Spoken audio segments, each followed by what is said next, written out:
प्रभु यीशु मसीह के मधुर और मीठे नाम में आज दिनांक 25 अगस्त दिन गुरुवार को हम आप सब अपम के श्रोताओं का हार्दिक स्वागत करते हैं। आज के दिन के लिए जो वचन है वो लिया गया है यशायाह नबी की पुस्तक उसका 44 अध्याय 4 पद। वे उन मजनुओं की नाई बढ़ेंगे जो धाराओं के पास घास के बीच में होते हैं।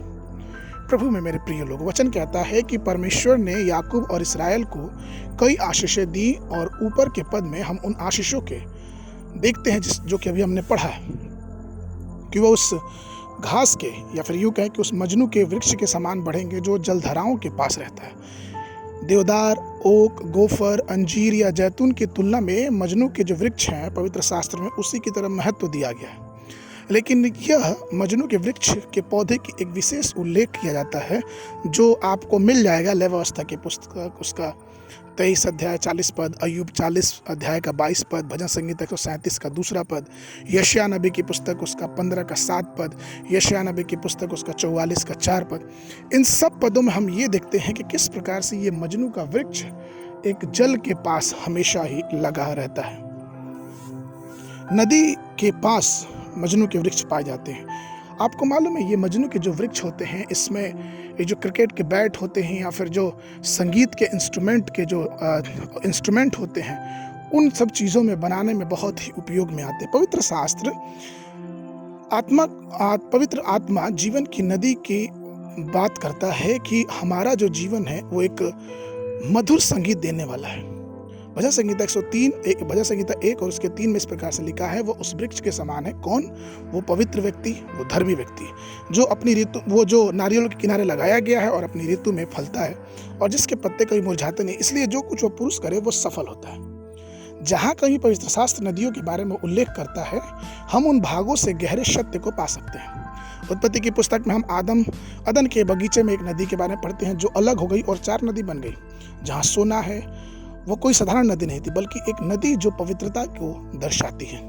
भजन संगीता 46 के 4 में लिखा है, एक नदी है जिसकी नहरों से परमेश्वर के नगर में अर्थात परम प्रधान के पवित्र निवास भवन में आनंद होता है। यूहन्ना 7:38 और 39 में इस प्रकार से कहा है, जो मुझ पर विश्वास करेंगे जैसा पवित्र शास्त्र में आया है उसके हृदय में से जीवन के जल की नदियां बह निकलेंगी। उसने यह वचन उस आत्मा के विषय में कहा जिससे उस पर विश्वास करने वाले पर थे, क्योंकि आत्मा अब तक न उतरा था क्योंकि यीशु अब तक अपनी महिमा में नहीं पहुंचा था। जब यूहन्ना ने उस नदी को देखा तो वह बहुत प्रसन्न हुआ और प्रकाशित वाक्य उसके 22 के पहले पद में कहा, फिर उसने मुझे बिल्लौर की सी झलकती हुई जीवन के जल की एक नदी दिखाई जो परमेश्वर और मेमने के सिंहासन के बीच से निकलकर उस नगर के सड़क के बीचों बीच बहती है। तो प्रभु में प्रिय लोगों, पवित्र आत्मा की नदी के साथ हमेशा ही गहरे संबंध में बने रहें, क्योंकि जो कोई पेड़ पानी के किनारे है वो नदी से पानी सींचेगा और मीठे फल देगा।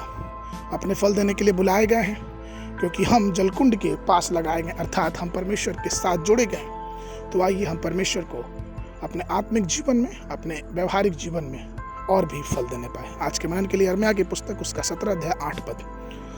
वह उस वृक्ष के समान होगा जो नदी के तीर पर लगा हो और उसकी जड़ जल के पास फैली हो। जब घाम होगा तो उसको ना लगेगा और उसके पत्ते हरे रहेंगे और सूखे वर्ष में भी उसके विषय में चिंता ना होगी, क्योंकि तभी भी वो फलता फूलता रहेगा।